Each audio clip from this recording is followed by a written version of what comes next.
Nah, jumpa lagi dengan Usri nih. Kali ini kita akan belajar materi PPKN subtema 1 tentang nilai-nilai Pancasila. Sebelumnya, silakan dipersiapkan buku BBD-nya. Dan untuk memulai kegiatan pada pagi hari ini, marilah kita membaca basmalah bersama-sama. Bismillahirrahmanirrahim. Selanjutnya, simak penjelasan Usri berikut ini. Nah, sebelum kita membahas tentang nilai-nilai yang terkandung dalam Pancasila, kita akan mempelajari asal kata Pancasila ya. Pancasila itu berasal dari dua kata ya Dek ya. Panca artinya 5 dan sila itu artinya dasar. Jadi Pancasila itu memiliki makna prinsip dasar yang digunakan oleh bangsa Indonesia dalam kehidupan berbangsa dan bernegara. Nah, bagaimana bunyi sila-sila dalam Pancasila? Kita akan pelajari itu ya. Mungkin di kelas sebelumnya, di kelas 3 dan di kelas 4, adik-adik semua itu sudah menghafalkan bunyi-bunyi Pancasila. Nah, kita ulang sekali lagi ya Dek ya. Nah, sila yang pertama itu dilambangkan dengan bintang emas yang berbunyi ketuhanan yang Maha Esa. Kemudian sila yang kedua itu kemanusiaan yang adil dan beradab, dilambangkan dengan rantai emas. Kemudian sila yang ketiga dilambangkan dengan pohon beringin yang berbunyi Persatuan Indonesia. Terus sila yang keempat itu berbunyi apa Dek? Iya, kerakyatan yang dipimpin oleh hikmat kebijaksanaan dalam permusyawaratan perwakilan, dilambangkan dengan kepala banteng. Dan sila yang terakhir, sila yang kelima itu dilambangkan dengan padi dan kapas ya, yang berbunyi keadilan sosial bagi seluruh rakyat Indonesia. Itu adalah 5 bunyi Pancasila. Nah, kita akan mempelajari satu persatu nilai-nilai yang terkandung dalam Pancasila. Kita awali dengan sila yang pertama, ya, sila ketuhanan yang Maha Esa. Nilai apa saja yang terkandung di dalam sila yang pertama?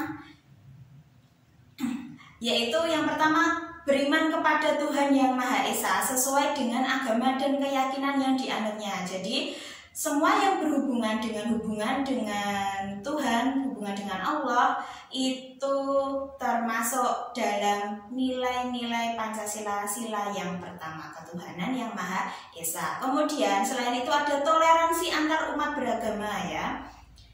Kemudian tidak memaksakan suatu agama kepada orang lain. Dan yang keempat itu tidak mencemooh atau mengejek kepercayaan orang lain.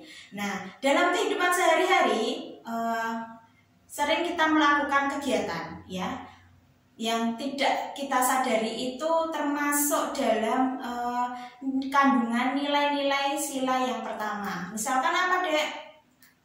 Misalkan mengerjakan sholat 5 waktu. Nah, itu merupakan salah satu contoh penerapan nilai-nilai Pancasila, terutama sila yang pertama. Kemudian apa? Kemudian saling menghormati pemeluk agama lain ya. Jadi selain itu ada berdoa sebelum makan dan sesudah minum. Nah, itu juga contoh penerapan sila yang pertama. Kemudian menghormati teman yang berbeda agama, itu juga contohnya. Terus selain itu mempersilahkan teman yang berbeda agama untuk melakukan ibadah sesuai dengan kepercayaannya. Nah, itu juga termasuk contoh-contoh penerapan sila yang pertama. Kemudian kita lanjutkan ke sila yang kedua. Nilai-nilai yang terkandung dalam sila yang kedua itu apa saja? Yang pertama, setiap warga negara memiliki persamaan derajat dan persamaan kewajiban. Terus yang kedua, sikap tenggang rasa dan saling tolong-menolong. Yang ketiga itu menjunjung nilai kemanusiaan. Dan yang terakhir itu berani menegakkan kebenaran dan keadilan. Itu adalah beberapa nilai-nilai yang terkandung dalam sila yang kedua. Contoh dalam kehidupan sehari-hari apa Dek? Misalkan ya, menjenguk teman yang sakit. Nah, itu contoh penerapan sila yang kedua. Kemudian membantu nenek-nenek atau orang yang sedang menyeberang jalan. Itu contoh penerapan sila yang kedua. Kemudian membantu korban bencana alam. Itu juga contoh penerapan sila yang kedua. Kemudian kita lanjut ke sila yang ketiga. ketiga. Nah, di sila yang ketiga yang berbunyi Persatuan Indonesia itu apa saja nilai-nilai yang terkandung di dalamnya? Yang pertama, misalkan menjaga persatuan dan kesatuan NKRI ya. Kemudian yang kedua, cinta tanah air. Yang ketiga, rela berkorban demi bangsa dan negara. Dan yang terakhir, menggunakan bahasa Indonesia sebagai bahasa persatuan. Itu adalah kandungan nilai-nilai Pancasila dalam sila yang ketiga. Contohnya dalam kehidupan sehari-hari apa, Dek? Misalkan gotong royong mendirikan pos ronda, gotong royong membersihkan jalan, membangun jembatan bersama-sama. Kemudian masih banyak lagi. Selanjutnya contoh yang lain misalkan mencintai produk-produk dalam negeri atau cinta produk Indonesia. Kemudian mempelajari tarian atau budaya daerah lain, itu termasuk contoh penerapan sila yang ketiga. Kemudian sila yang keempat yang termasuk di dalamnya, yang terkandung dalam sila keempat itu apa saja, Dek? Misalkan mengutamakan musyawarah untuk mufakat, kemudian tidak memaksakan kehendak kepada orang lain. Terus selanjutnya mengutamakan kepentingan umum kepada kepentingan pribadi. Yang terakhir itu memiliki semangat kekeluargaan. Jadi nilai-nilai yang terkandung dalam sila keempat itu sebagian besar itu tentang musyawarah ya. Contohnya apa? Misalkan voting pemilihan ketua kelas. Nah, kalau kita PTM ya, Dek, pertemuan tatap muka, mesti kalau di awal tahun ajaran baru kalian naik dari kelas 4 ke kelas 5, mesti di dalam kelas itu akan dilakukan voting. Untuk apa? Memilih ketua kelas dan wakilnya. Itu ya, kalian kan sudah sering mempraktekkan di kelas-kelas sebelumnya. Selain itu apa, Dek? Bebas untuk berpendapat. Misalkan di kalian berdiskusi dalam kelompok, kalian itu bebas untuk mengutarakan pendapat kalian ya, serta tidak boleh mengejek pendapat orang lain. Nah, itu merupakan contoh penerapan sila yang keempat. Kemudian sila yang terakhir ya, Pak, keadilan sosial bagi seluruh rakyat Indonesia. Nah, itu mengandung nilai-nilai apa saja? Yang pertama, menghindari sifat boros dan bergaya hidup mewah, menghindari sifat boros dan bergaya hidup mewah.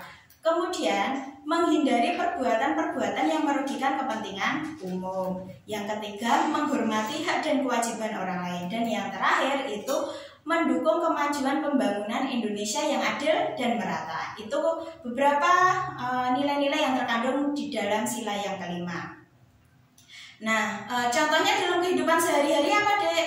Misalkan itu menjaga fasilitas sekolah, seumpamanya tidak mencoret-coret tembok sekolah ya, merawat buku yang dipinjam di perpustakaan. Itu ya, Dek ya. Itu contoh penerapan sila yang kelima. Kemudian contoh yang lain apa? Hemat dan rajin menabung. Itu beberapa contoh penerapan sila yang kelima. Selain itu ada lagi membayar pajak tepat waktu.